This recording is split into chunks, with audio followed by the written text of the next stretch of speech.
Today's guest is Luke Heninger. Luke grew up right here in Bozeman, Montana. Luke shared what that was like for him, told us about combat arm wrestling, and about bear spray safety. We had a lot of fun talking with Luke, and he really feels like a younger brother. We also really appreciate Luke for sharing some very hard and vulnerable moments he went through when he was younger and how that's helped shape the man he is today. Enjoy. So I think Luke's the first person ever on the podcast that's from Bozeman. I didn't even know you're from Bozeman. Yep. Luke, I think you're the youngest person ever on the podcast. Really? Yeah. Okay. How old are you? Youngest from 22. Okay. There's no one's younger than him who's been on, right? I don't know. Not that I can think of. It's big stakes. I thought Mike's like 20. He's 25. 5. Yeah. He's probably the second youngest. All right, let's get started. Hit it. Welcome to the podcast. Thanks for having me. Thanks for being on. Tell us what it was like growing up in Bozeman. It was cool. I mean, it was just like a normal childhood, I guess. Bozeman's nice. There's a lot less people. A lot of my like earlier memories were just camping, fishing and stuff, and just going, Big Sky Canyon, Bridger Canyon. There'd be no one. Like you can go and recreate and do so many things, and there's never an issue of like overpopulated areas. But that's not a thing anymore. You gotta like fight people for campsites. Yeah, so like if you want to get a campsite, then you got to like plan ahead and make sure you're on top of it. Yeah. Oh, you got a lot of stories, but this reminds me, you gotta tell the story at some point about the bear spray. Yeah. Because haven't you bear sprayed yourself? Yep. What's the earliest memory you had since it was like 2 years ago when you were born? Probably hiding from the cops in my mom's backyard. This is your earliest memory? Yeah, I was, I think 3 or 4. We lived in Belgrade, and I was hiding, and I didn't come out from hiding. Okay. And my mom or grandma called the cops, and I remember hiding behind a tree, like way back in a field. So they were looking for you. Yeah, and they were worried that I like ran off or I don't know, got kidnapped or something. And you just kept hiding. I kept hiding, and then I saw police pull up, and I was just like, "Oh shit, I should probably just go." So then you came out. I came out of hiding, and then they like the cop gave me this little like plastic like sheriff's badge thing they give to kids and some stickers. Yeah, I think that was probably that's funny. That's earliest memory. That's hilarious. So you're just hiding too long. Yeah. You have siblings? I have 5. Are you the oldest, youngest, middle? Yeah, I'm the oldest. I'm 18 years older than the youngest one. I was 18 when he was born. And then the one closest to my age is 7. They're both 7 years younger than me. Oh, so they're young. Yeah. None of them are like close to my age. I couldn't like roughhouse growing up. Yeah. They're in high school? Not even. Well, yeah. So like no, actually, yeah. My oldest sister, I think, is a freshman. Is she still around here? Yeah. They're all around here? Yep. Nice. Cool. Okay, so what was it like growing up in the area? Like you fishing, camping, like I guess maybe that's what it was like. Yeah. Just for spending time all the time outdoors all the time. Yeah, outdoors almost all the time. I had a dirt bike, so I really go ride that thing a lot. Still got a dirt bike or no? Yeah. Okay. Not the same one. I probably wouldn't fit on it. Well, yeah. Where do you go riding? I ride usually like a hour. I try and stay within a few hours of Bozeman. Big Sky Canyon's got a lot of great spots. Pipestone's a good place to go, like pre-season and after all the trails close, basically when the trails aren't open. Near Ennis, a lot of good riding, tobacco roots, and then Bridger Canyon. There's some good riding. Cool. Have you gone on the Bangtail before? A couple times. Yeah. I've ridden it from Jackson Creek to the Bangtail trailhead, and then I've also started at the Bangtail trailhead. Oh, you can start all the way at Jackson Creek? That's a long ride. Yeah. I guess I was hunting out there like earlier in the season, but there's dirt bike access most of the year on there. Yeah. And there's Bear Canyon. People always go up there to Bear Canyon. That's the last time I was riding horses up there. I saw people on dirt bikes. Yep. All right. So what'd you do when you were a kid? Play sports? A ding dong ditch. Fought kids in the neighborhood a lot. Kind of a menace, but nothing too bad, I'd say. What sports did you play? I did football pretty much. I did like flag football from when I was in like kindergarten, and then I think the last year I did it was like I was a sophomore in high school or something. Okay, got it. What positions did you play? I always wanted to be wide receiver or tight end, but they'd usually just put my fat ass on the O line, call it good. But I did play tight end in like middle school. I remember I caught a bunch of balls. And who's your favorite wide receiver? Probably Megatron, Calvin Johnson. All right, That's a good one. Yeah, yeah. Who's your football team? Who's your sports team when you're from Montana? You don't even have a pro team here. No, just Bozeman Hawks. So who's your team? Like, who's your favorite professional team? Oh, the 49ers. San Francisco. Why 49ers? My dad was like a diehard 49er fan. Okay. So growing up, it was always like that's what he was his watching. mood depended on how the 49ers performed. So I kind of just got. Did you watch him this year in the Super Bowl? Yeah. That was sad. Isn't that so funny? That's like it's like a real thing, right? Where like people like their week is either good or bad based on how their team did. Yep. You know? Do you remember when you called me and I was listening to that Mets game the other night? Yeah. They had a kind of miraculous comeback in the ninth. I was stressed out. I was like, I'm going to be in a bad mood if they lose. Because they were eliminated from the playoffs if they lost that game. Right. And they won. 3-run homer in the top of the ninth. And so then you were jacked up. Yeah, I was like... called. I was pumped. I talked to both, but I texted some family members. I talked to my sister on the phone about it. Called your girlfriend, told her to come over. Oh, she was already there. It's like, it's a good day for everyone. All right, what else? Played football. What kind of fights were you getting into? Why were you a menace, Luke? I don't know. I always had I always just wanted to be like class clown / just always wanted to test the limits in a way, like in school or out of school. It was always just like my thing. I was always getting in trouble as a kid. I think the one fight first one I remember, I was like in second grade playing football at recess. And this Hispanic kid named Nate, we were friends and whatever, but I've never met a Hispanic kid named Nate. Well, I mean, I'm pretty sure his family was white. They just, I don't know. His family was white, but he was Hispanic somehow. His name was Nate. I don't know. Maybe he was just really sunburned. I don't know. But I remember we got into a fight over something that happened while we were playing football at recess. I think that I claimed a first down. I was like, "That's a first down." He was like, "No, it's not." And I got in his face. I was like, "What?" And I just remember vividly just his fist coming out of nowhere. He just punched me. I was just like, I couldn't believe this guy just punched me in the face.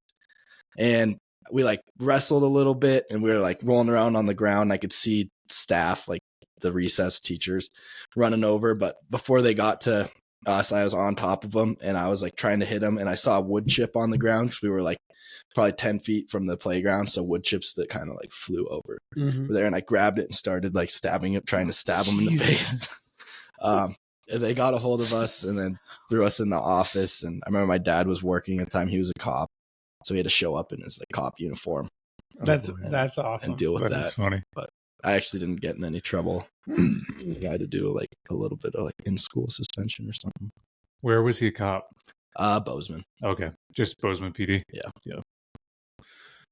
7. So what, you were 7 if you're in second grade? Roughly? I was, probably 7 or 8. Yeah. Okay. I'm thinking of the kids, the age group of kids that I coach for jiu-jitsu sometimes. So I could just imagine. It was that. It was.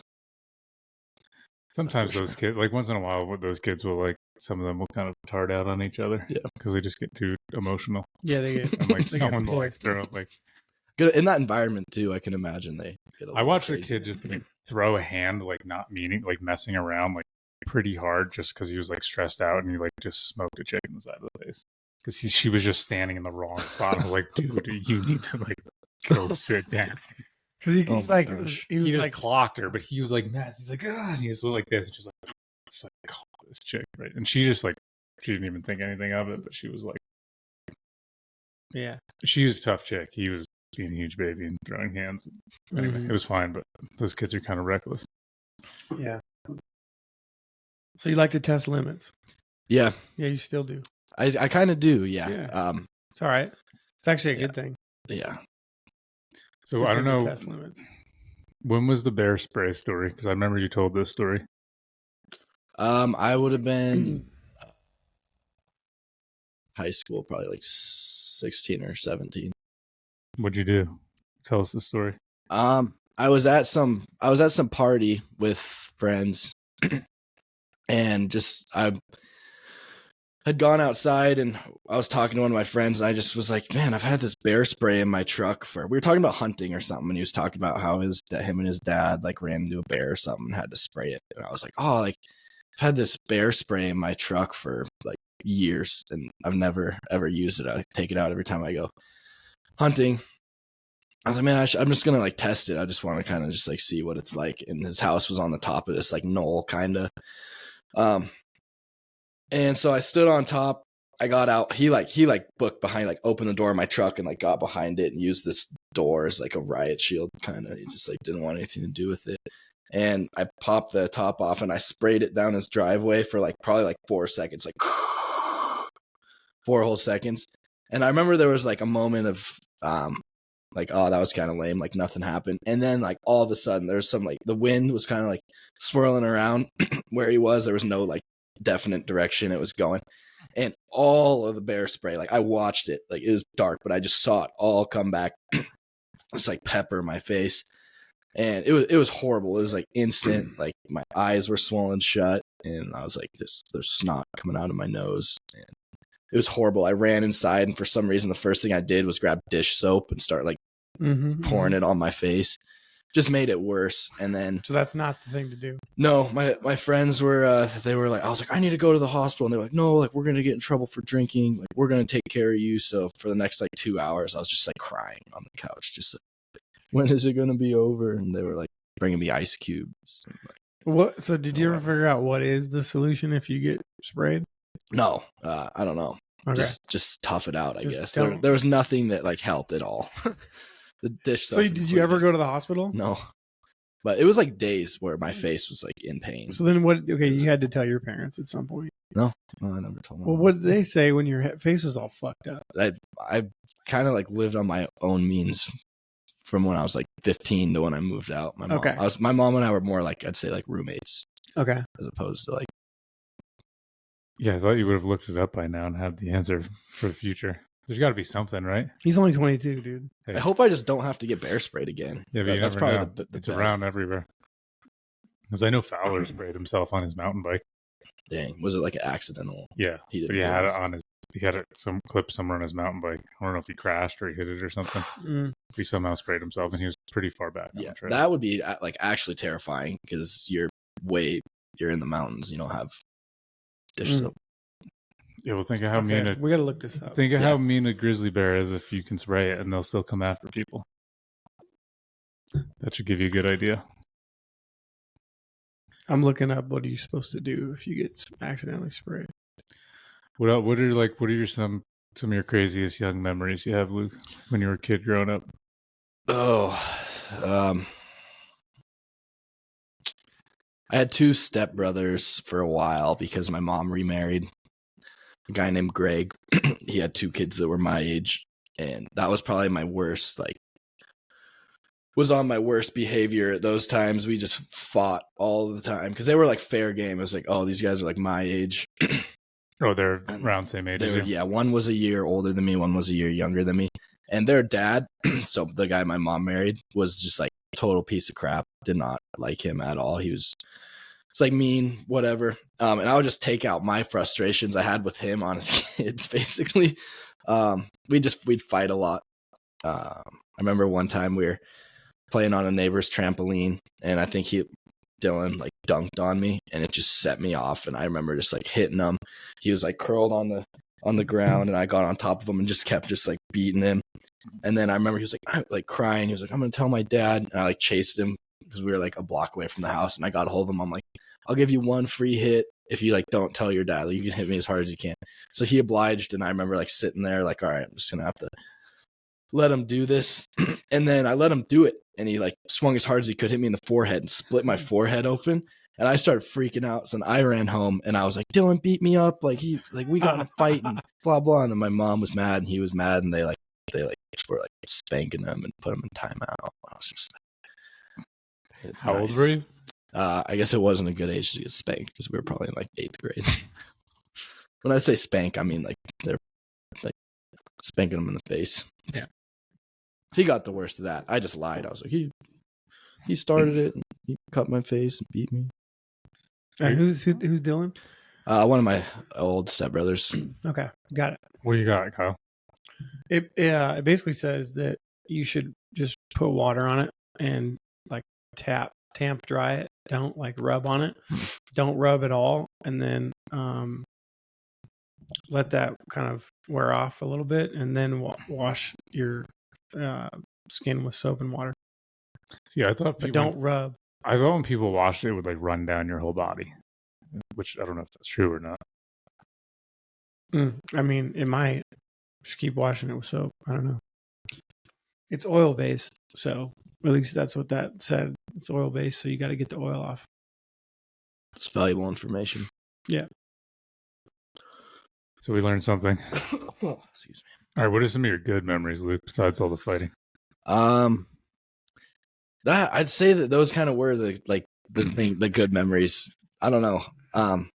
There was this Because you enjoyed them. I don't know. It was fun. There's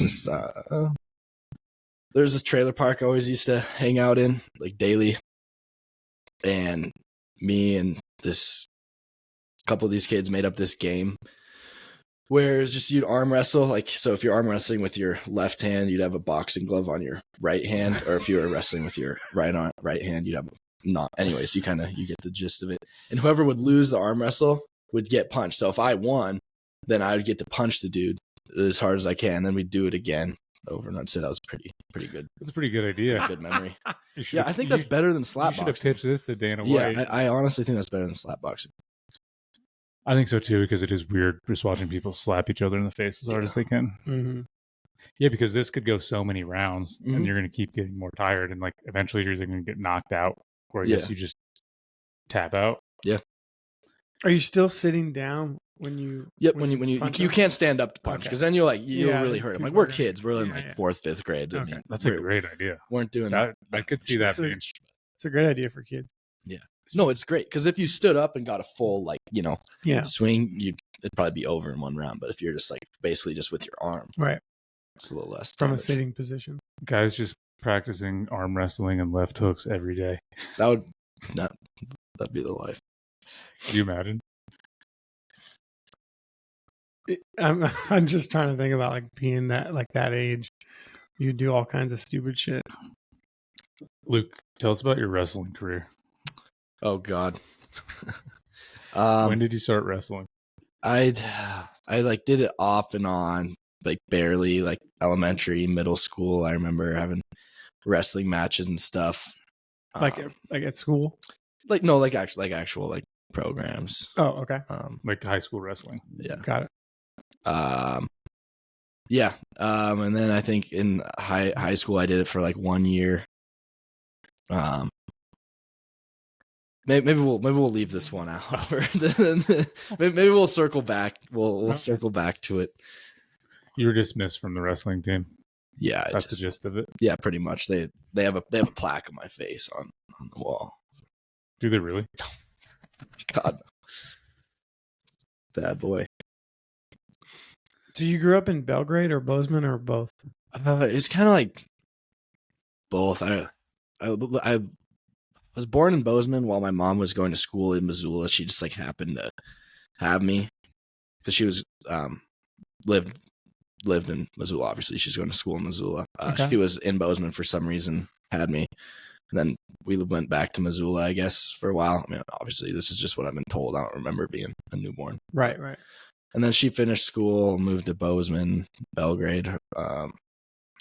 And then that was pretty much it. Yeah, I moved to Texas briefly when I was in like 2nd grade. Okay. And then how long were you in Texas? back. Not long, like maybe half a year Okay. or less, probably half a year. Where in Texas were you? Wichita or Wichita Falls or something like that is outside, like a couple hours outside Dallas. I think. Okay. Do you remember being there at all? Yeah, I remember pretty well. What do you remember? Hot. Actually, yeah, it's funny you say that. The three things that I remember the most was because keep in mind I'm a second grader. So the three things I remember the most is a kid brought weed to school, second grade, brought weed to school and showed me. I tattled on him, and then the teacher like disciplined me for it. And they're like, if they had permission from your mom or family, they were allowed to like whack you with the ruler. So my mom signed that sheet, and then so I tattled on this kid for having weed, and she took me in the back room and beat me and whacked me with the ruler a bunch of times. Was this a Catholic school? I don't think so. It was I a wonder- weird segregated. Wonder why she took it out on you. I don't know. She also did it once when I was like writing a school report or a paper or whatever, and I wrote outside the lines, and that was just like, you're getting whacked for that. It sounds like a Catholic school. It sounds like a really strict. Sounds like Catholic that school. teacher was getting that weed from that kid's parents. Sounds like, and you fucking told. And then, yeah, I also remember getting whacked for, so the lunchroom was segregated, boys and girls, not allowed to be, boys can't be with the girls, vice versa. And the playground was the same way. There was like a sidewalk that went through the schoolyard. Wait, the girls couldn't play with the boys? No. It was Yeah, like, this is not a cool school. This sounds No. like some sort of religious school or something. and I don't know that for sure, but I do know for sure that it was weird from what I remember. Dude, I wouldn't go to school if it was all dudes. Well, you're in the same school in classrooms, but every classroom is like divided down the middle. That's what I'm saying. Girls leave first and walk down the hallway, and then the guys would go. I feel like so much entertainment was like, it was like hanging agree. out with girls. You know, that was like, it was entertaining for all kinds of different reasons. But I remember sitting next to a girl at the lunch table, and I also got rulered for Got any ruler scars, bro? that. No, I don't think it was that bad. I mean, my second grade brain is like, it was so terrible, but it probably wasn't that bad. I almost went, like I say almost, but one of my uncles worked at a private school, and I'd talk to them like about going there to play baseball in high school for this private school. It was an all boys school, and I just imagine how different my life would have been if I'd done that. Yeah, but thankfully I didn't live there for long. My mom just like randomly started dating this fat guy named Steve, who was like acted all nice, but he lived in Texas. And then when he got us to move, I'm still an only child at this point. My mom, Steve, and I moved to Texas. And he like turned on us. He was like a totally different person, but he had got my mom pregnant. And then my sister was born in Texas, which I remember that from being in Texas too. Haley was born, and then Steve just turned out to be just like an abuser type guy. Okay. Like my mom found out he had like warrants out for beating his old girlfriend. And I remember one time he took me like pig hunting, because in Texas you like do that. And he like dropped this big barrel of corn on me, and I was like a little kid and I couldn't move. I was like, oh, like help. And he was like, oh, like messing with me, like ha, like bye, and like hopped on his 4-wheeler and drove off for like 10 whole minutes. So I just was like, he would do things like that. They were like totally like bad. Like, you don't really shouldn't do that to kids. Yeah, sounds like Steve's got some fucked up problems. Yeah. And then I remember waking up in the morning. My mom was like, you're not going to school today. I was like, okay, cool. And then she was like, yeah, we're leaving. And there was a bunch of cops there, and she was like telling, like, they were like, my mom was like talking to them. And then we just left that day. Got in the car and went drove back to Bozeman. Yeah. Your mom was pretty young when she had you. Yeah, she was I think 20 or 21. Same with my dad. He was like same. They were the same age, I think.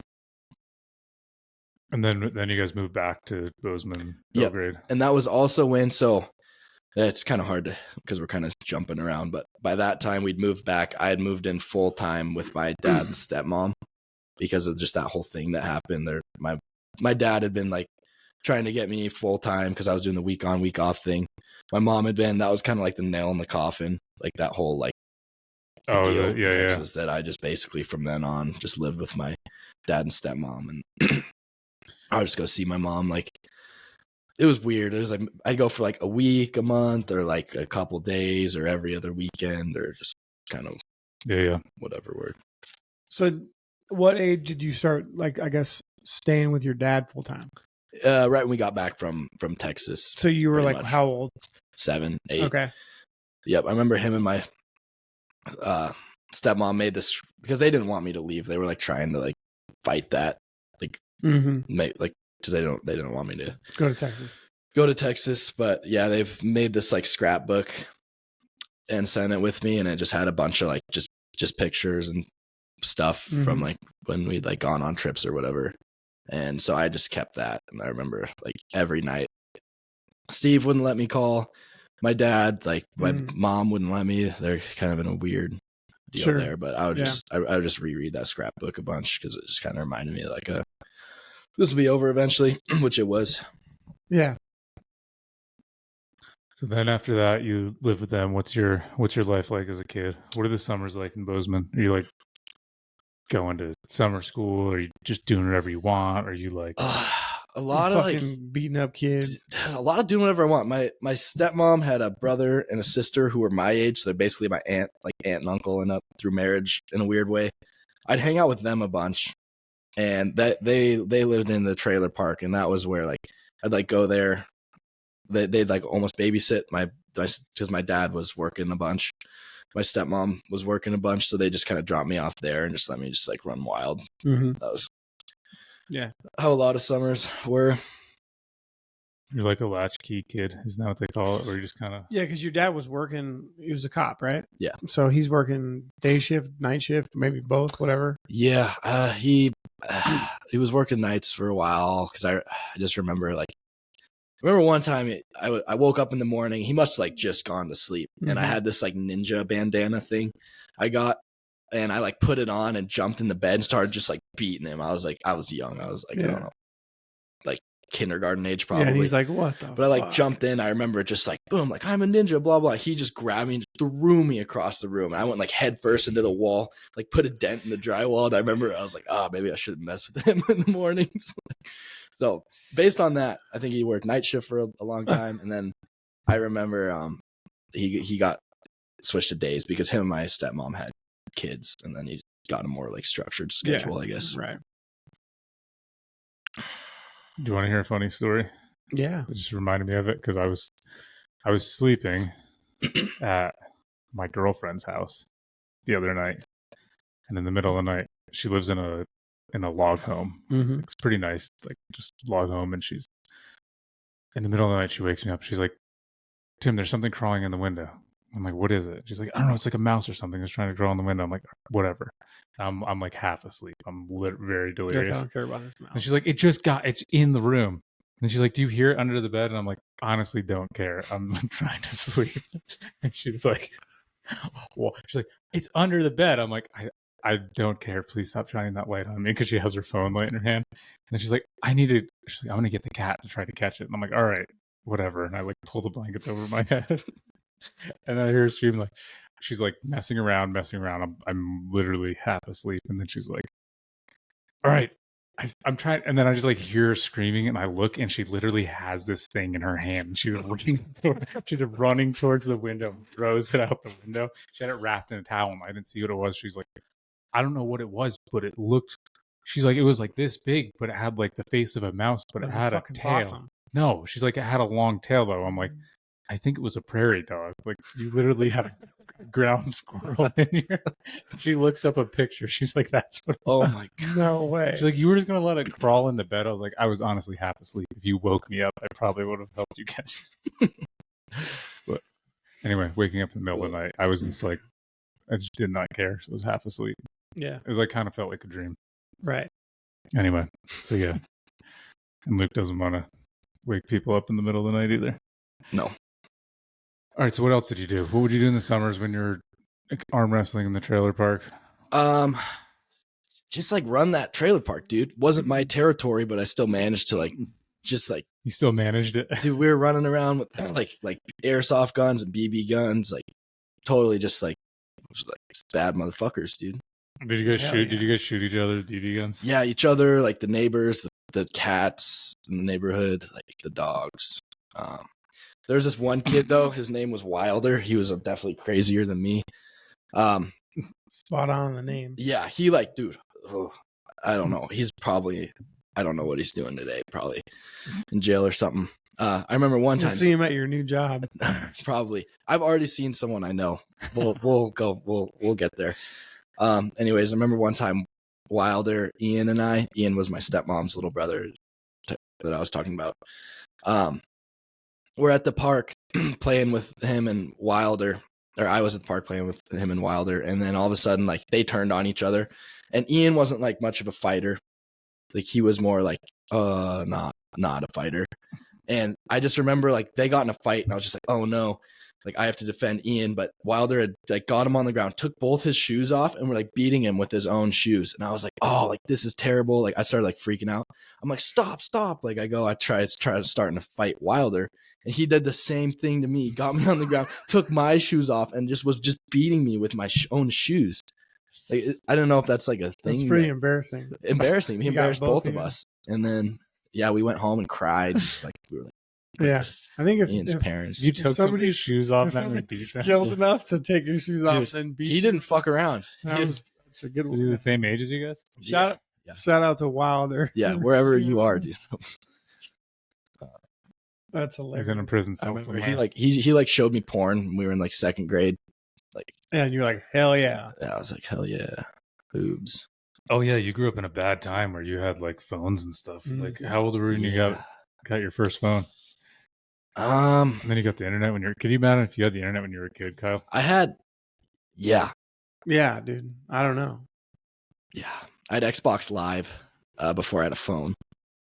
And then I got a smartphone when I was in like high school, probably. What did you play on Xbox? Call of Duty, Titanfall. I didn't get a smartphone until I was like 25. Yeah, I was in my 20s when I got one. That's crazy. So I got my first. I had two flip phones for a while. I got a flip phone when I was 15. But I had that for like probably 10 years. Mm-hmm. Yeah. I didn't see the reason to upgrade. All right, what else? Wilder beat you with your shoes. Yeah. I'm trying to think of things from maybe outside of the trailer park because there's so much from the. Did you have any jobs? Were you living there, or were you just that's where you went to? It was like my daycare almost when I was younger. Like, I just get dropped off there during the days. And then as I got older, I when I was in like freshman year that summer, I had to babysit my brother and sister all summer. On my dad's side, and I remember that summer was like, not that fun. Not that fun. I had a lot of responsibility. My dad was really like big about like discipline and blah blah blah blah blah. He was in the Marine Corps, and that was just, and his dad was in the Marine Corps, so he just kind of had that like, you need to be disciplined. Did you pick up any of that? A little bit. I not really. I mean, as far as like, I mean, I remember like if I didn't do my laundry or do the chores, I remember one time he handcuffed me and made me like do the laundry while I was handcuffed. Such a dad. That's hilarious. Thing of like, I'm gonna handcuff you and make you do this.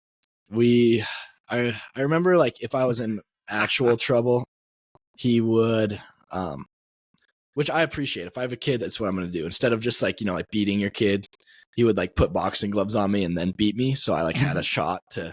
I was like, I had an opportunity to defend myself and like get him back.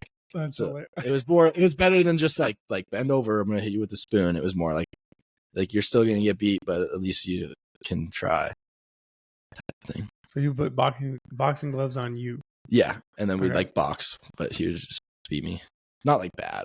That's an interesting thought. What if you teach your kids grappling or boxing growing up, and then there's something you need to sort out, and you're like, let's go, because you probably after like I mean, because you spar a lot more, but after you roll or spar, like you actually feel better after. Like once it's over, you're like, I don't know, you're just like, all right, we're cool, man, everything's good. You kind of like sort your bullshit out. Yeah. So I have a somewhat of a tangent.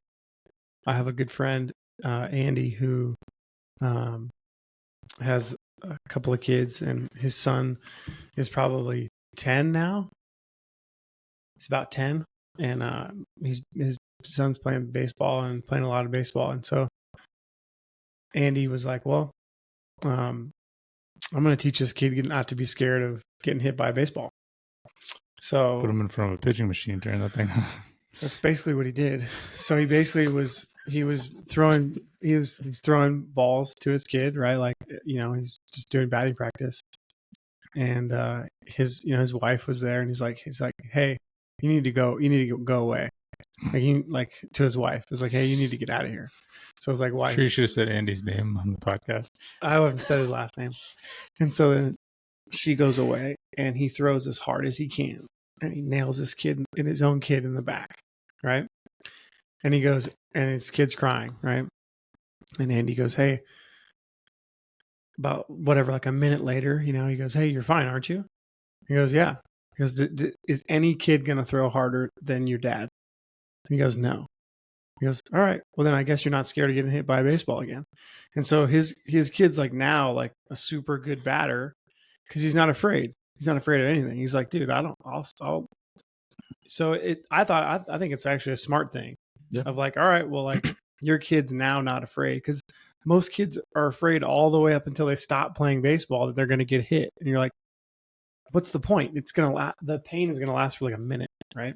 Yeah. It doesn't last very long most of the time. Andy's going to get beat with a baseball bat in like 10 years. My kid's never going to let that go. No, like, anybody ever going to hit you harder than this, Dad? So anyway, I mean, whatever, man. Even his yeah. So I thought it was an interesting idea of like, all right, we're gonna make this happen one time and then we're over it.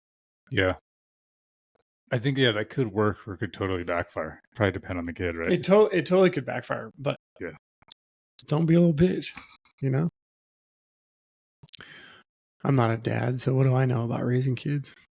I feel like that way is better than like the super like hands off, like, oh, it's okay to be scared, like it's okay type of thing, Yeah, I don't know. In my I mean, opinion. we all have like fears of, it doesn't have to be baseball, but we all have fears, and it's just like, it just needs to happen. Like the bad thing just needs to happen one time. Then you're like, all right, that wasn't so bad. Yeah.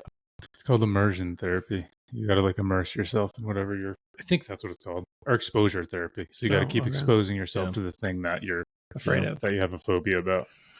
Right. Anyway, how did we get over there? Because Luke was getting handcuffed. Oh, that's right. Laundry. Yeah, and your dad was beating you up with gloves on. Beaten up. He wasn't like. Whatever. I mean, yeah, I'd get like bloody noses and stuff, but he wasn't just like I was like a kid. He wasn't like just wailing on me. Right. What was the Bozeman? What was it like going to school in Bozeman? Is that where you went to school? Yeah, I went to like so many. Or did I? I think I remember moving around a bunch. But I think I just went to one elementary school, and it was all right. Like I remember that fight with the white or Hispanic kid named Nate. Sunburnt. Yeah. So the Hawks, that's Bozeman High. Yeah, right? yeah. Because then I went to middle school. I'd say middle school, high school was when I like really started being like a troublemaker, like getting like in trouble at school. You were going to Belgrade schools or Bozeman? Bozeman. Schools? Okay. So did you go to the one right on 11th? No, that's like 11th in Maine. No, wait, the middle. Isn't that the high school? Oh, the high school. Yeah. Bozeman. There was still only one high school in Bozeman when I went. I say I graduated in 2020, but 2020 was just like the last year I went. I should have graduated that year. I got my GED when I was like 19 or 20. But is there anything you remember though? Like, was it about the school, or just high school, and you hated it? Yeah, it was whatever. It was my freshman year was the last time I did like good in school, because I was always like decently smart, I guess, not like fucking genius or anything. But remember, I passed all my classes freshman year, like A's and B's or whatever, and then my dad's stepmom passed away that next year, and I kind of like started like trajectory different and started just doing bad shit. Not like that bad, just like sort of bad. Did you ever drink in high school? Yeah, definitely a bunch. Yeah. I knew some kids like I didn't go to high school, but they literally like they'd get fucked up in high school. Yeah. I remember the first time I ever drank, I was in Mexico with my stepmom, and I was like 8th grade or freshman. I was like, I want tequila, like blah blah. And she's like, no, like whatever. And I just kept pestering her about it. She's just like, whatever, like he can learn on his own. I remember just like drinking solo cups full of tequila, and just was like out bad, like throwing up, feeling sick. I think that was the first time I like drank. So how old do you think you were then? 12? I was in 8th grade or freshman year. I think maybe the summer before freshman year. So you'd be like 12 or 13, Yeah. right? No, even older than that. Like 14, 15. Yeah, probably 14. Yeah, my math's off. Either way, not that Yeah. it's like Yeah. that big of a difference, but yeah. How old were you the first time you got drunk, Conrad? Probably 16. Yeah, I was 16. Yeah, so I mean you were drinking in high school too. You just weren't in high school. Yeah. Yeah, I mean like You just didn't go to school. right. So yeah, I mean I didn't drink a lot. It was kind of like I would say it was kind of like a rarity, but like a handful of times a year, Yeah. I would go to a party and like stay at a friend's house and I would drink. You know, most of the time I couldn't because I'd have to go to a party and then I'd have a game the next day. I had games on Saturdays and Sundays, and so the party was on Friday or Saturday night. I might have like one or two and then drive home in high school, you know, like which stupid, you know, but like what else? You were fine. It's fine. I was fine. Yeah, and then I would say, yeah, like I turned it up and, you know, definitely in like junior and senior year a little bit. End of senior year, we had some good parties. Luke, did you have any jobs when you were in high school? Yeah. What was your first job? It was either well, I had jobs. It was like last year, bro. How do you not remember? I think it was 3 years landscaping. ago, dude. I think landscaping was the first one I did in the summer. I remember I saved up a bunch of money and bought an Xbox.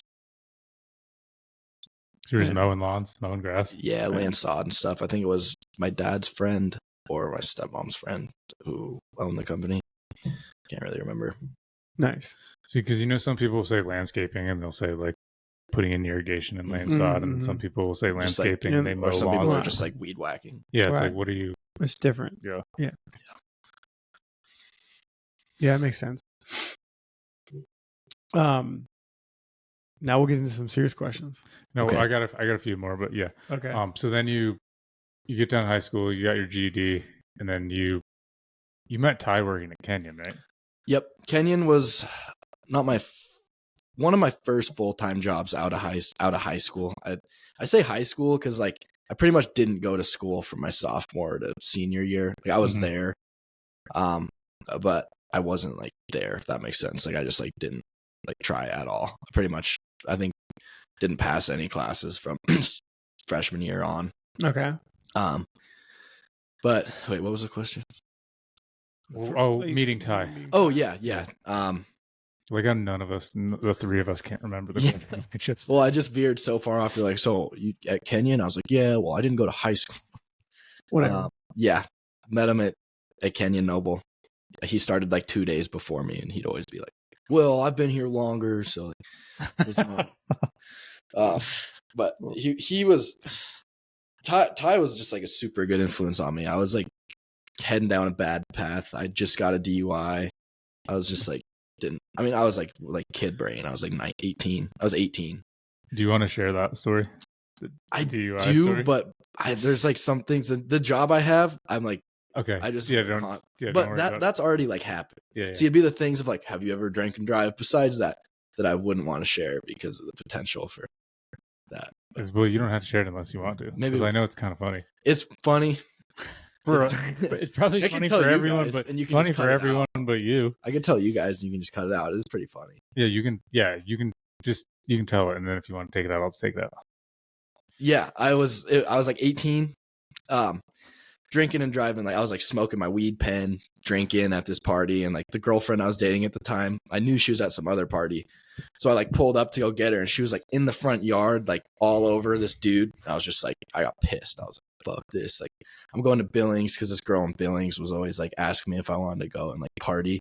So I was like, this chick's a From Bozeman. bitch. Like, yeah.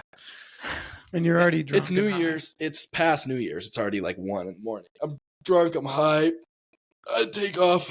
You're pissed. I'm driving to Billings. Yeah, because I saw this girl I was dating, dude. She's like totally like just like blatantly just like all over this dude. Because I was like going to try and pick her up because I hadn't heard from her. So I start going. I remember I remember two separate occasions driving to Billings, my car spinning out totally, like on the freeway because it was kind of icy, like doing a full 180 and coming to like a complete stop. And I was like, oh, that was a close one. Like, kept going. And then I'm like drinking the whole way I'm driving there, and I make it to Columbus, and I didn't even need gas. And I remember he was training a new guy. He had a trainee with him. So they're like, he's like, all right, so now I'm going to ask him this. And I'm just like, fuck you. Like, you don't need, like, just whatever.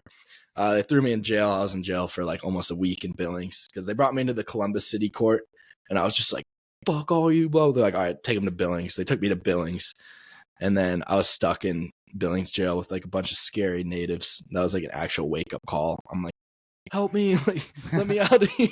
I switched up so fast. I went from like tough, like, fuck you, to like, help me, get me out of here. So who helped get you out of there? I only had my mom and dad. Well, you were probably sober enough at the time too. Yeah, I actually ended up waiting until they'd finally give me my phone. It was like 3 or 4 days where I was just like, let me like make my own bail. I'll pay it. I just want to get out of here. And they just didn't give a shit. But that was the story of that. Okay. Then you start working at Kenyon. Then I start working at Kenyon. And this is right after. Like literally. Okay, so we're gonna cut that out, and then we're gonna start this Kenyon conversation.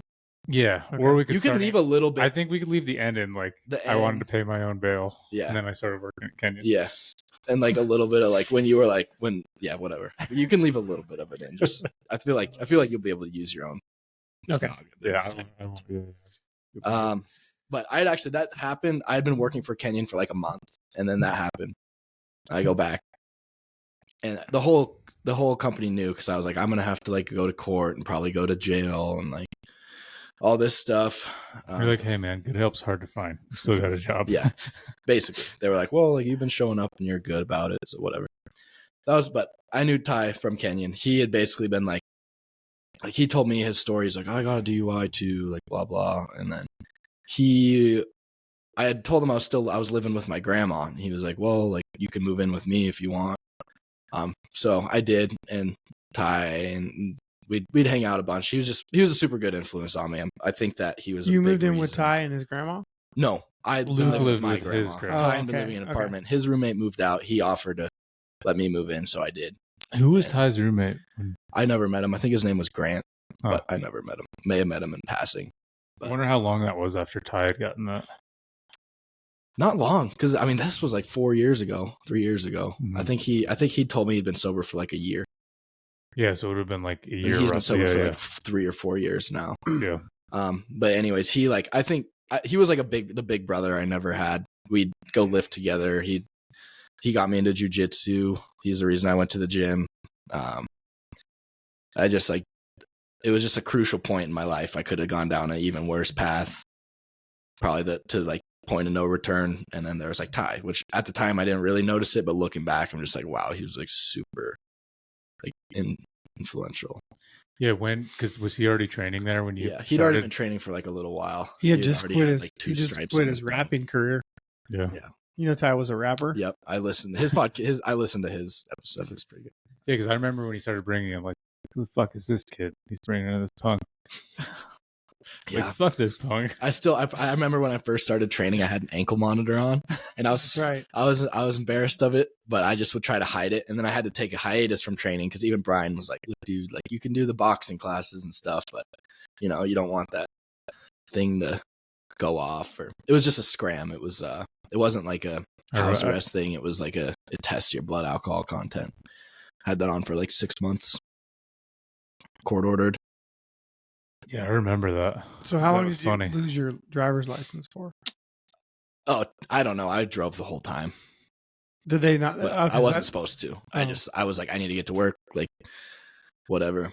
Okay. I think I had a work provisionary license anyways, so I just drive. And then I was just like, if I ever get pulled over, I'll just like tell them that I was on my way to work. Mm-hmm. Yeah, they at least in New Montana's York, good about giving work like. Even for like your second DUI, I think they still give you those. So okay. Like you can still because there's some if not some states like you lose your license and you don't you can't drive. They don't give you anything for like a year. Yeah, but if somebody gets a DWI, like I mean, sometimes it's just bad luck. But you might drink a lot, and then you tell them they can't go anywhere and go to work. Like you're pretty much setting their whole life up to be pretty fucked. Yeah, I would Because agree. now for the next 6 months, they can't go to work. Yep. It's like, cool, you just stay home. And you can't do anything. And you can't drink. Like, they're going to go fucking crazy. And they're probably not even going to make it however long they do without drinking. Right. Okay, yeah. So you just kept driving. Yeah. Short answer. And you do you drink that much now? Now, no, I've been on a kick lately. I think I've almost 3 months. No, I think the last time I drank was when I ran into you guys at that concert. Okay. And I only had like half a beer that night. Like I had like one drink.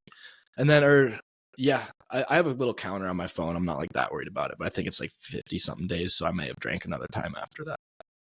Good for you. I just try not to. I make even worse decisions when I'm drinking than I do when I'm sober. Yeah, so like I said, I didn't drink till I was 16, but I grew up, these two people that I grew up with on the farm, they were like second parents to me, and they never drank. And I swear if it wasn't for them, like, God knows. Because when I got older and like drank, that's when like, I didn't get into bad trouble, but I was like very reckless. Right. The same way you are. Yeah. I'm so like if I had gotten into that when I was younger and like didn't have I just got old enough and wise enough before like too many times of being that stupid. You didn't have to have like a Tyne moment where you like got, or a Luke moment where you were like, I need it. Yeah, but I'm sure like, you did. You didn't have to back into a cop car. But I'm pretty sure I would have if it wasn't for them, because I just I just didn't drink because they were like an influence on me. But I never thought about that till I got older. I'm like, yeah, it would have been worse because I was like, I don't know, I have every other reckless tendency that it sounds like you have. I just like got wise enough before it got me into trouble. Some people just can't drink, dude. Well, that's why it's just so important people you're around too. Like that just shows to your being product around, of your environment, being around Tyne. Like what difference that would have made. Yeah, I mean, I also would say like there's like a society is like allowed a certain amount of drinking, right? It's very accepted. It's very accepted, and I don't know where the line is, right, of what's acceptable and what's not, but it is interesting that like some shit you're just like, oh, that's no big deal. You're like, yeah, it's no big deal, but like if it's all the time, it's kind of like it's unnecessary, you know. It's harder not to drink. It's really hard not to drink everywhere you go. Yeah, every concert. I mean, it gets easier if you. But at first, it's like, especially when you're used to like your like outlet is like go get a beer with your friends. It's just and that's also like what you're shown, right? So like when I did recently, I stopped drinking for about 90 days. I made it about, I think it was 86 days. I made it with no, without one drink at all, and I started to notice like my decisions are different. Little ones, like even just like the small decisions of like, what am I going to eat when I'm out at dinner? Because if I would go out to dinner and I have 2-3 beers, I would order something very different, and probably dessert too, because like your inhibitions are way lower too when you're drinking, right? And then so like that's like just a random decision about what you're going to eat that night is different. The other one is I noticed I was like every fucking thing that I would watch on TV. People are always drinking, like everything, every show you ever watch, every movie. If I'm like, you can just, doesn't matter what it is, but let's say it's a man and a woman, right? And they get into a fight, right? What's the next scene? Dude's at a bar. Dude's at a bar. Yeah. He's at a bar. He's drinking in a lonely bar, right? It's like every freaking thing is like, this is what you do when you get upset. You go drink, or like associate partying and having a good time with drinking. And so I feel like, it's like subconscious in our society of like, oh, well, this is what you do. And I think probably 50% of it is, well, it's probably all unnecessary. But maybe 50% of it that's acceptable probably shouldn't be acceptable. Yeah. And then, hey, every once in a while you want to, get wild and celebrate. Well, do it. Fine. No big deal. What did your buddy, what did Ian say? Remember when you asked him, like, what's the biggest thing you've learned from therapy? He's like talking about therapy and he's like, really don't drink as much. Yeah. Just everything in his life gets worse when he drinks more. Mm-hmm. That's why you don't notice it as much if you're just a casual drinker. and you casually drink all the time. I could never do that. Like I could do it. I'm not gonna say I could never do it, but I would be like, fuck it. If I had one beer, might as well have 30. That's exactly Like how I was I like, am. I'm already. It's just an on-off thing. Yeah. Yeah, and there's been plenty of times I've only had a few drinks, and it's fine. But I would say I noticed, and I noticed it when I was on my trip recently. But I've noticed it definitely over those 90 days. When I drink, the next morning my thoughts are much more negative and less optimistic than they would be if I didn't drink. And it's like I can notice it literally the next morning. I have either more negative thoughts, because I have negative thoughts anyway. So I have more negative thoughts, or they're just like less optimistic. And I'm like, huh, that's not cool. yeah, that's the other thing that's really important too, is the chick you're dating. Like that can make or break the chick that drinks all the time or supports it, or like if you're with a cool chick that's cool enough to hang out with when she's not drinking and you're not, like that's great. Then I don't know. I think that could ruin people or make their life so much better depending on the person. Mm-hmm. Because like well, and if you get somebody that like matches you, and that might not you be, go, and you go hard, and you both go hard. Yeah, that can be a lot of fun. Recipe for disaster. It's fun. It's a lot of fun for a while, times, and then it's not a lot of fun. No, fun zone, chick. Mm-hmm. All right, so you worked at Kenyon, you started training at the gym. Yeah, even that week though, how different, like just having the gym around and those guys, like how good is that for your life? Oh, so awesome. All my like good friends are from the gym. Like all the people I hang out with. Braden and I just went to California last week and hung out and did stuff, and like all the people I hang out with I've met from the gym. And there's just the accountability to like show up and train, and like, what are you doing? Why aren't you training? You good? I do this, like I've done this a lot, like at least a handful of times, and maybe this sounds weird, but if there's guys that are at the gym all the time, they don't show up for a while. I'll find their number from somebody and be like, dude, where you been? Is everything good? Because I'm like, you and me and everyone else know every one of these guys that trains at this gym is like right on the edge of a mental breakdown. Yeah. Better just be like, dude, are you good? Like, what do you need? What's up? Yeah. But yeah. So then what, you start training there? How many fights do you have now? Just the one MMA fight, a couple kickboxing tournaments I went to, and then a handful of. When did you get into kickboxing? It was just when he was arm wrestling in the trailer park. That was my debut. Just like, I don't know, coach went on this like tangent. He's like, everyone needs to compete in kickboxing because like that's what Wonder Boy did, and he's like, Wonder Boy, Stephen Thompson or something, UFC fighter. But he just like made us go to a bunch of like point Muay Thai tournaments, which are cool and whatever. But it's probably really good exposure just to get more fights in. Yeah. Just be in competition. Yeah. Kickboxing's fun. Yeah. Until you get knocked out. Right. Everything's fun until you get knocked out. Sure. Like sex. Wait, what? Wait, what? Actually, good point. Wait, can you talk about I know what that? you're talking about. Can you talk about that story? Can't share that one on air. That is so funny. I was just gonna ask you something else about. Oh yeah, but like that wedding. How fun was that wedding? That was, what was there, like 45 people there from the gym? Oh, Todd's? Yeah. Awesome. Yeah, that was awesome. Gage's wedding was the next weekend. That was good. That was good too.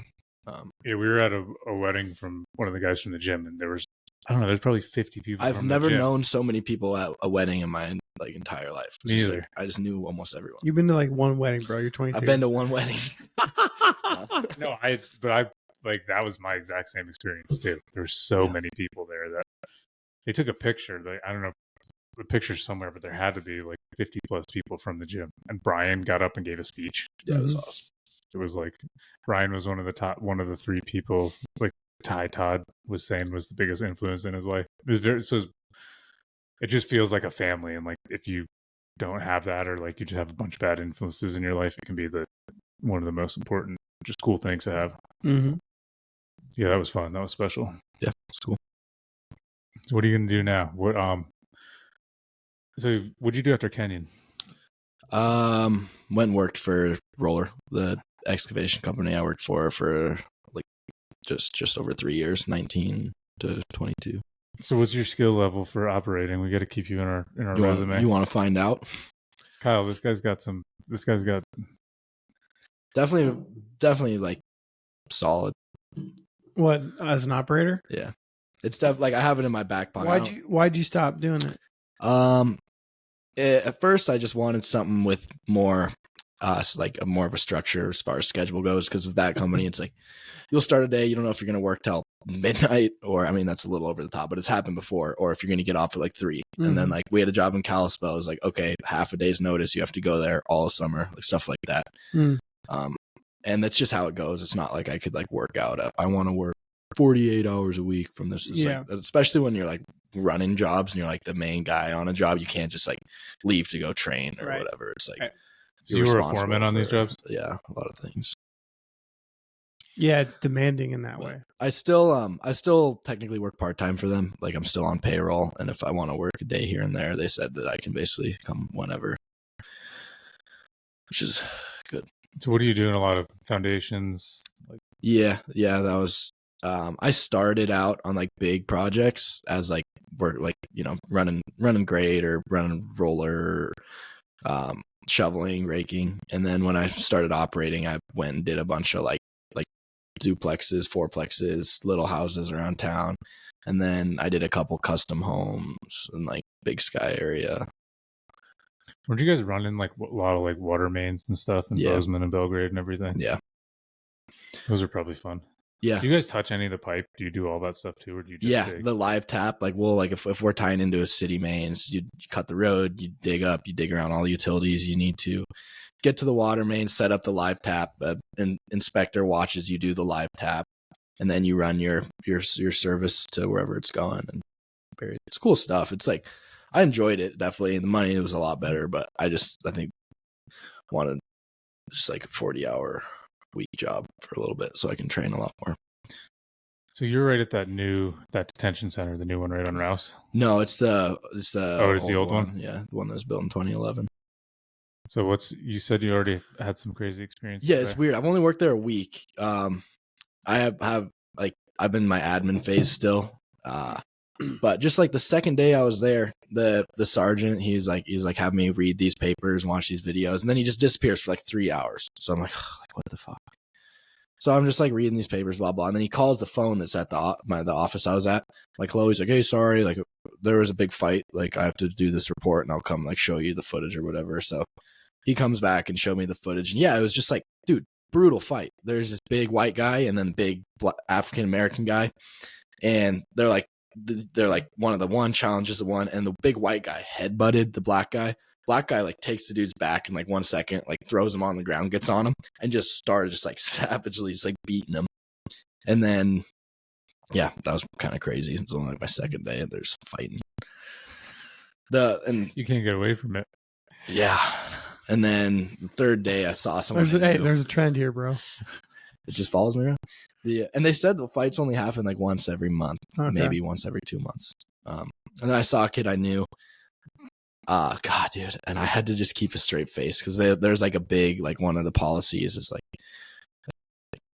if you see someone you know, you treat them exactly the same. Like you don't like bullshit with them or give them any sort of like attention. You have to treat everyone the same. Right. So I saw him in booking, and I just like. Oh, he looked at me and started laughing, and I like started laughing. I just had to look down, like, hey, I like winked down real quick, and then just like walked past him. But that was it. I'm excited to see how it goes. I hope I don't see you at your current. I hope you don't. When I used to, but if I do, I'm gonna fuck with you. No, you're not. When I used to Uber drive, I would pick people up there sometimes. And it's so fucking awkward. Mm-hmm. Like I had learned if I ever pick somebody up there and be like, they'd get in the car, be like, hey, how's it going? I'm like, don't fucking say that to people anymore when you pick them up there.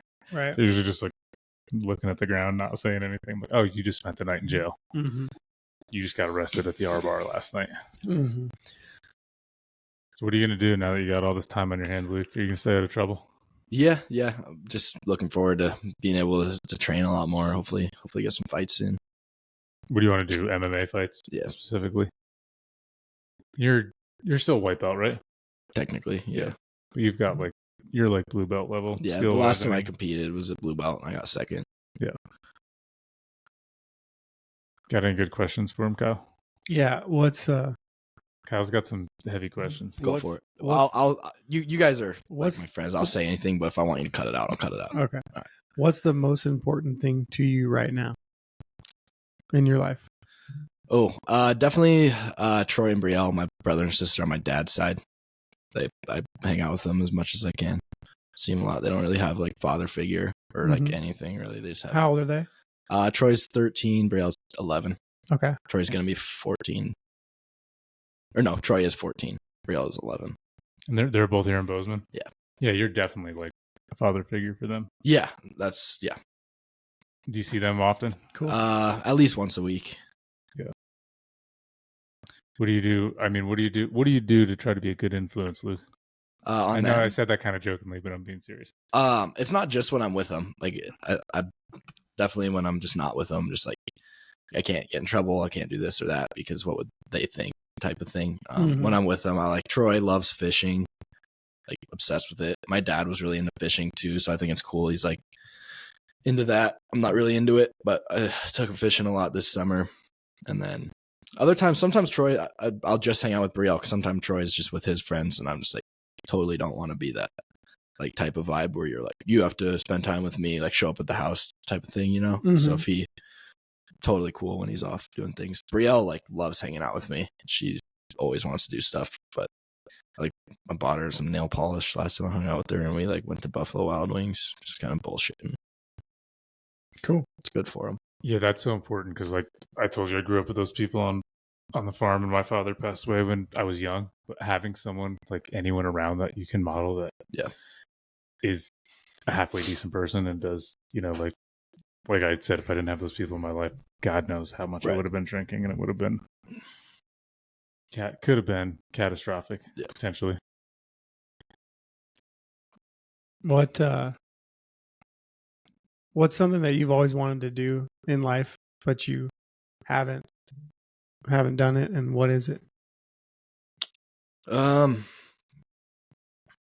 There's a couple things. One thing that's huge on my list. I really want to travel. I just have such an itch. I have family in Germany. I want to go see them. I want to like traveling is top of the list for sure. I'll stick with that. You have a passport? Some shit. I'm waiting for it to get sent back. There's some statistic that it's like 80 or 90% of Americans don't have a passport. That's crazy. I mean, I'm one of them right now. Technically, it's expired. So yeah, I mean, I would say that travel changed my life in a huge way. Like when I first traveled, I was like 20. So you're 22? Yeah. Yeah. And I was like, dude, my whole life changed when I traveled. Like when I went to Europe, I was like, whoa, dude. Right. Like, I want this that is so way bad. different. Like, and your brain like gets into it turns on and it gets fired up and you're like, wow, like things are so different. Yeah. And so people are different, cultures are different. Like if some like rich dude or chick just came up to me right now and was like, hey, like, oh, you want to like go travel the world? I just like quit my job and just like be like, see, like break my lease and just go. Yeah. Obviously that's not gonna happen, but like, no rich guy is gonna be like, you want all expenses paid, blah blah blah. Yeah. Yeah, but you talked about like pushing limits and stuff. It's interesting. It's like an adventure to go to other places, and you're like pushing your own limits. Yeah, dude, at your age, interesting. But you're at such a good age. Yeah, right. Like you should just fucking go. You could literally go somewhere for 6 months. I know. Okay, like, so the thought of just like moving to Thailand, right? Get a because you like riding dirt bikes. So get a KLR, like a Kawasaki 650, the dual sport. Yeah, get a dual sport bike and ride from Montana to the bottom of fucking Argentina or Chile. Right. Ride all the way. Dude, it's crazy. Yeah. So I met these guys when I was in South America a long time ago, and they showed up on these dual sport bikes, and they were Australian guys that bought bikes in Canada and went from Canada all the way to southern Argentina. That's crazy. And if you think about it, people are like, well, like I don't have time for that. And you're like, what do you have time for? Right. And it took these guys probably 6 months or 9 months right? And they took their time, right? You can do it way faster, but like what you don't want to do it faster because the point is to enjoy yourself, right? Anyway, like that's just an idea, man. If you got a fucking dual sport bike and you'll meet really cool fucking people on the way, you'll meet a bunch of people that are also doing the same thing, and you just go crash at places and you're like, cool, I'm gonna go here, I'm gonna spend 4 days there. Boom. Drive 600, 700 miles, spend 4 days there. Drive 600-700 miles, spend 4 days there. And you just keep fucking ripping. Have you saved any money with all your work?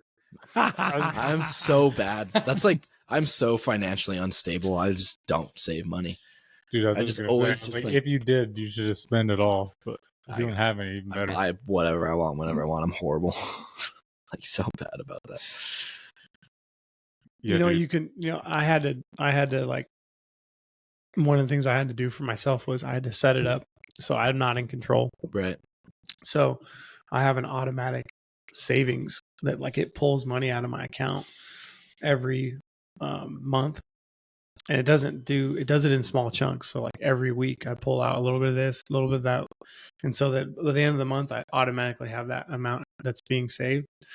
Because otherwise I would do the same thing, right? I'd be like, oh, fucking spend some more money. Yeah, dude, I would second and recommend that too. Just take like, say, even if you want to say it's like 5% or 10% of your paycheck, literally have it automatically go to a savings account somewhere and just don't touch it. And like, it'll surprise you because it'll just add up after a while. Right.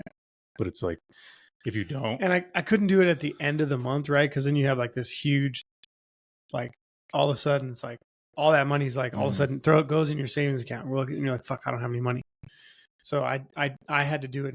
I started with small increments. Right. And so it was like, okay, this year I'm going to do this much money. I literally started with $300.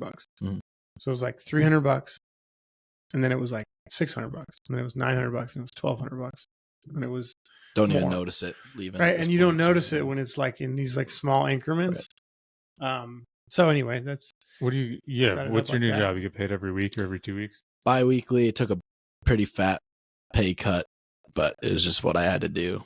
Literally, if you take the day that you're gonna get your paycheck and like the next day have it just automatically set up, be like, even if it's $100 or whatever, and then like you won't even think, just consider it gone already, and you'll find a way to live on the rest of the money you have. Right. Anyway. Yeah. Well, here's the other thing: is like people always most people prioritize money over other things. And I get it. Like at some point, sometimes you don't have a choice. But yeah, you took a huge pay cut, but you're going to get a bunch of other things that are worth a bunch. Right. And that's exactly my thought process. It's kind of like a non-monetary value, right? Then I think that's one of the biggest barriers to people working in construction is that it's so demanding that you almost like can't do anything else because you're so strapped to your job. It's probably like farming, right? In the sense that like there are no other options. Right. Like if you're doing that, that's what you're doing. You can't make plans with people, like, because you're like, my boss called me, I got to go. Yep. And you're like, fuck. And that happens all the time.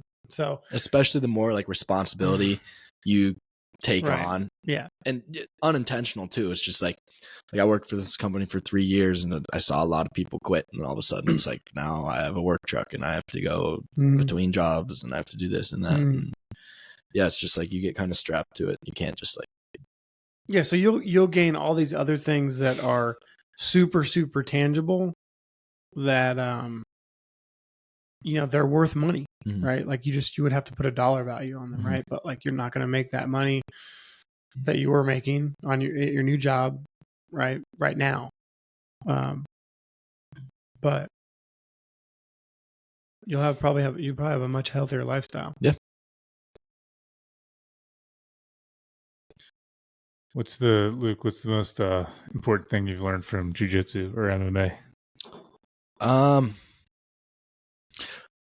Probably dedication. I mean, that's probably a pretty common answer, but just like showing up whether you want to or not, like show up on the days you're motivated to, but also on the days you're not, just it builds character. And especially when you're like working towards like a competition, like, you're competing or you have a fight or whatever, it also because I mean, if you don't have anything coming up, sometimes it gets hard to just justify like I'm gonna train 6 days a week, for nothing. Right. Yeah.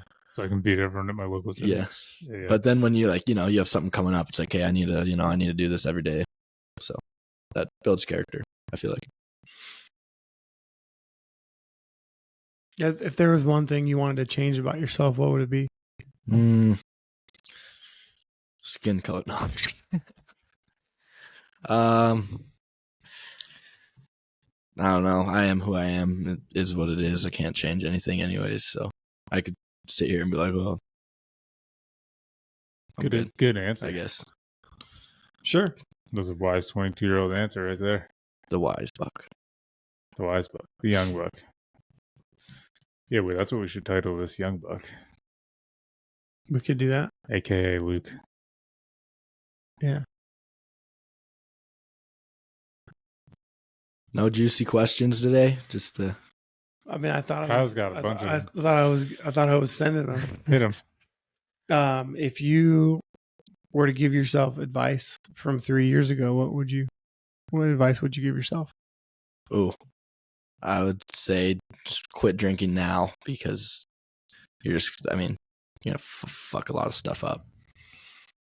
I mean, he wouldn't listen. I could tell you that for sure. Because I had so many people like tell me, but it just I didn't care.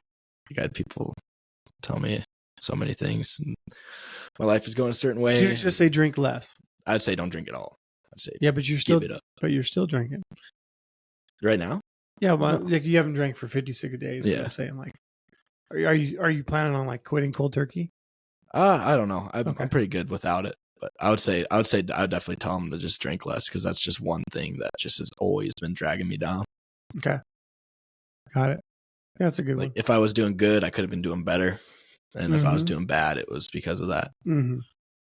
That makes sense. Well, I'll say I hadn't drank in like, it was like somewhere between 2 and 3 years. Mm-hmm. And then I drank like here and there occasionally since within the last year, and still every day, like to this day, when I drink the next day, I'm like, it wasn't worth it. Yeah. Like why? Yep. Like why did I even do that? And I guess it's been a couple months. I think it was like July, maybe July was the last time I had a drink, but like that, I don't know, that was at a concert and that might like, it was worth it and it was a lot of fun. But at the same time, I'm like, I still can't see drinking again in the foreseeable future. Probably have a beer today after I say this, but it's like, I don't know. Most of the time, it's generally not worth it. Like, unless I just see a friend I haven't seen in a long time or it's a special occasion, yeah. But even the next morning, I'm like, it still wasn't worth it. Yeah. Like Kyle said, I'm pissy and cunty for like 2 or 3 days after I drink. It's miserable. It's the most miserable for me. I don't know how it feels for other people, but I don't even like being there. What's the most important thing that's ever happened to you, Luke? Probably being conceived.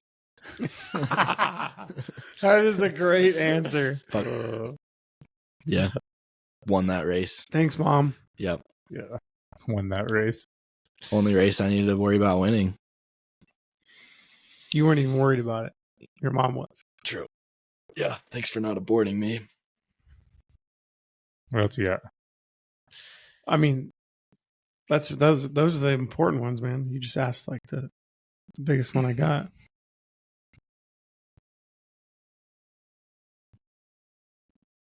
What was the cause of the most important change in your life?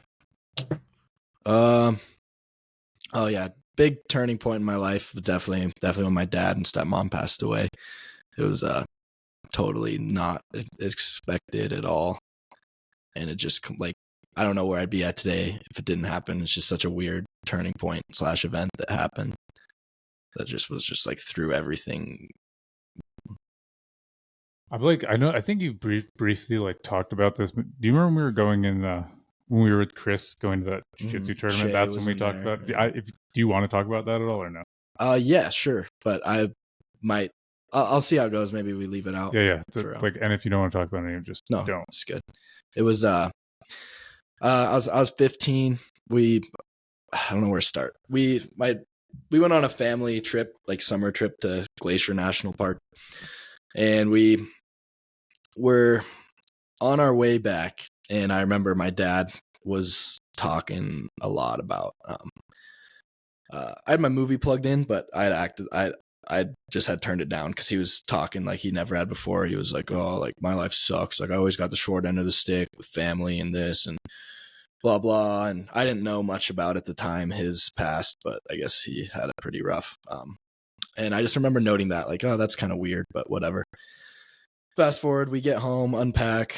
Sorry to stop you for a No, you're second. good. So you've been living with your dad and stepmom now, like right full time? 10 years, 8 years, whatever. They had like raised me. So they I had, essentially had like full custody of you. Yep. Yeah. I had barely, because there's reason for, like, I didn't want to be at my mom's because her husband Greg was like just abusive, not cool. I wanted nothing to do with that.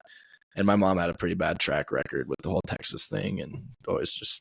And has she since split up with that Yeah, guy, Greg? yeah. And she's with a different Greg now. She likes the Gregs.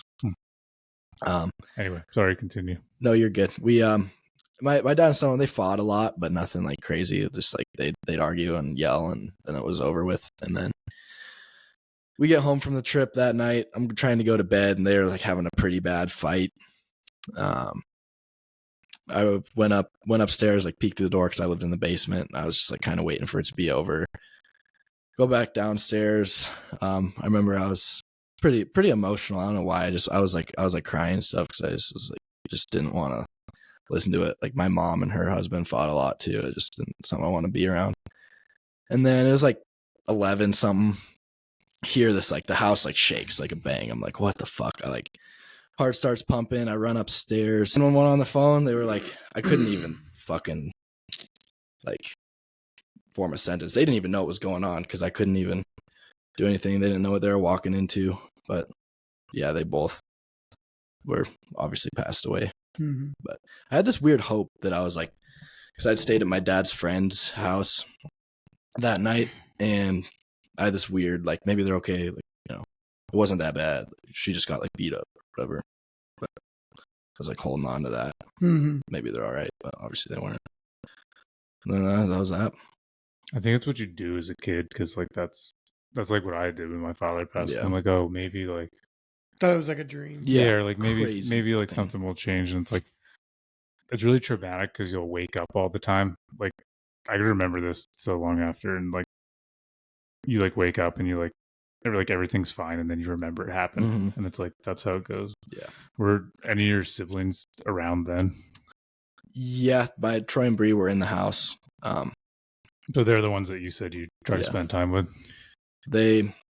Yeah. I mean, I for so long, just was mad at myself because I just was like, I could have tried to talk them out of it. I could have done so many different things differently. I should have went and made sure my siblings were okay. Like, that's just what pisses me off the most. I just like can't quite forgive myself for what I did or didn't do. Yeah, dude, there's like at that age, like there's really nothing you could have done. Like you're so young, you don't know what's going on. That's so far like beyond. How old were you? 15. Yeah. Yeah, and that's what our brain does to ourselves too. Right? Is like you think like, well, I could have done this. I should have saw that. That's all like that's actually not logical, right? Because you're thinking back and like that's not how. First off, I think research shows that like our memories are actually incorrect. Mm-hmm. Like we think certain things happen in a certain way, and they actually don't. And so when you rely on like the shoulda, coulda, woulda, you're actually relying on something that's like being misremembered. Like that's what like research shows, but yeah, that's what our brains do, right? Because you're like, oh, I fucking could have done something, and it's just not. I just don't. You shouldn't put that weight on yourself. Right. You know, like I'm sorry you had to go through that, man. Yeah, can't control it. Obviously, a lot easier said than done. But yeah, that there's nothing you could have done. And, but that's natural to have that thought that you could have done something. Or yeah, that sucks at that age. It's, I don't know. That's not cool. Yeah. And your mom is, so that was your stepmom. Your mom's around here. Yeah. Yep. Yep, I remember the day after it happened, like my mom just like showed up and she's like, "You're coming with me," and like took me to her house, which I didn't want. I was like, "This, like, I don't want to live with you. Like, I'd rather be homeless. Like, you're probably happy it happened. Like, 'cause my mom hated my dad and vice versa. They're always talking shit about each other. Go home with them, and then my mom's husband, my stepdad, he's like, "Oh well, I'm your dad now." Like, blah blah, like talking kind of crazy. And I just was like, I don't want anything to do with either of them. I wasn't home a lot. I just hung out with friends. I would drinking stuff, just like anything but be there. Mm-hmm. I'd say now my mom and I are on decent terms because like she obviously didn't know how to deal with that. So like, yeah, looking back on it, it's like she didn't know what to do either. She didn't have it figured out. Yeah, nobody knows what to do. Yeah.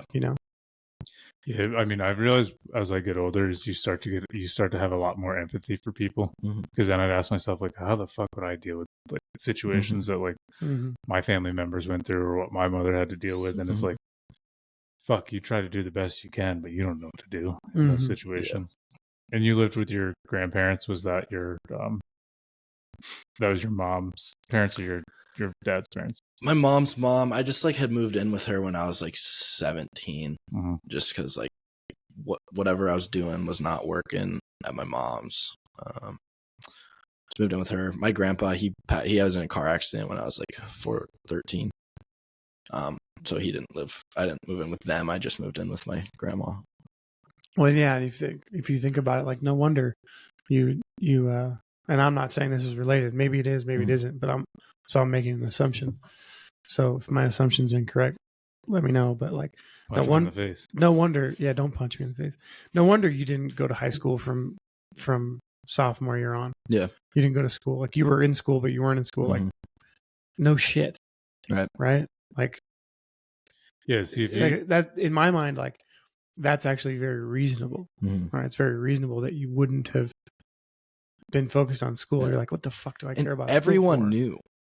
Yeah. Like, fuck, it was just the worst. Like, I still like have that feeling sometimes where I'm like meet someone for the first time. Oh, you're from Bozeman. The first thing I think about is like, oh, like they probably already have like an opinion of me or an assumption, or maybe they know nothing, but that's just my own brain. Like, right. There's always that thought. Yeah.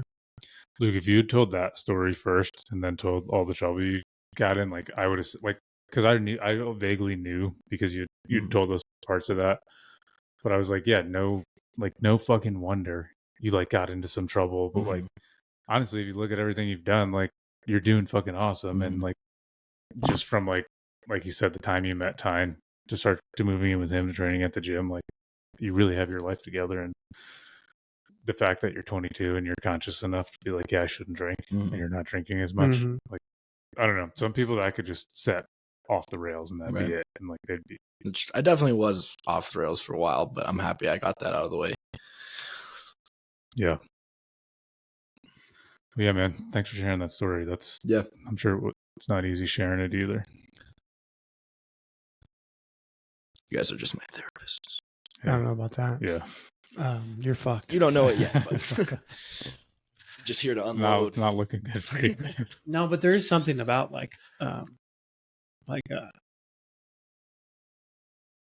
I think it's energy, so like when energy gets passed from like one experience to another, like it's got to go somewhere, right? It has, it has to run its course. Yeah.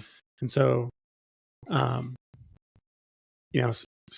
like you can get into bad trouble, right? Because like that energy needed somewhere to go, right? And so you can also divert it into positive things, right? So you're taking that energy now and you're turning it into positive things. The energy is still there, right? You could turn it into an adventure. You can turn it into work. Right. You can turn it into addiction. You can turn the energy into anything. Some people just like when they have a problem, they like eat too much, right? Or they fucking work too much, or they drink too much, or they drink too much and they get hookers and fucking do drugs. I mean, that sounds like a good fucking time. Here's the thing. Yeah. It does. It probably would be a great time for like 36 hours. And then after that, you're like, okay, now what? Yeah. But more. I don't know. Yeah. So I recommend that you find an adventure instead of a whorehouse and cocaine. No, but even doing the MMA, you're getting that. Yeah, You're getting it's that good. energy. Yeah. It's a really Good. good. Yeah. It's fun. That's what I did when I was young, and I was just trying to sort things out and like, I guess, process things and deal with it. As I was like literally known, which is funny because I swear to God, I'm the complete opposite now. Is I was known like I had anger management. Mm-hmm. I was always pissed off, and I just had such a bad temper. And I would punch walls, I'd punch windows, Yep. like my knuckles are all scarred up, and like I put my fist through drywall all the time, Yep. like doors, anything. Like I swear to you, I could put like 10 crosses into that door and it wouldn't bother my hand because my hand is so hard Just used because to I it. punch so many walls. But Look at this scar, dude. yeah, like mine's like I'm right there with you too. But I don't know. Once you learn, like, oh, this, like, I'm just trying to sort out the stuff I don't understand. Like, a lot of stuff happened as a kid. I have all this energy. I'm trying to sort it out, and then like now I'm literally the exact opposite. I'm like almost like I don't know. I'm like laying in bed while a squirrel's running around the house. I'm like, whatever, just let it. Well, there's like, something about like when you're super angry and like you don't understand, and sometimes you're never gonna understand it, right? Like why things happen. I think like physical, like a physical feat is like important, right? It could be jujitsu, it could be like lifting, whatever. Like I had a buddy who his mom died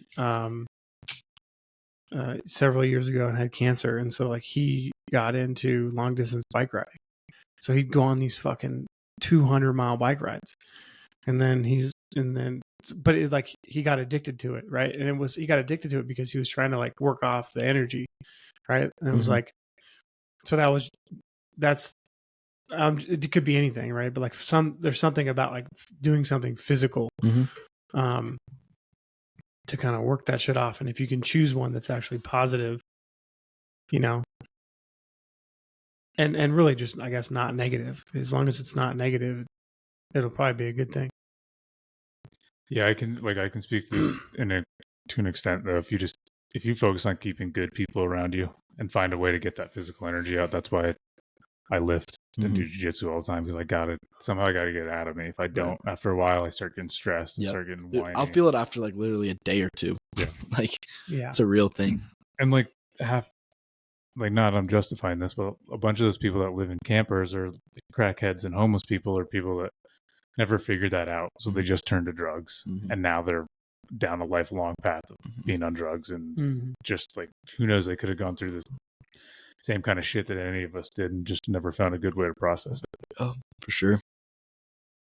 Anything else? Yeah, Luke, you got to travel a lot, man. At your age, like, not that you'll get addicted to it. You'll fucking love it. I'm not that much older than you, but if I could go back, if I was a lucky one getting asked these school questions, I'd go back like 10 years and be like, yeah, just travel as much as you can, man.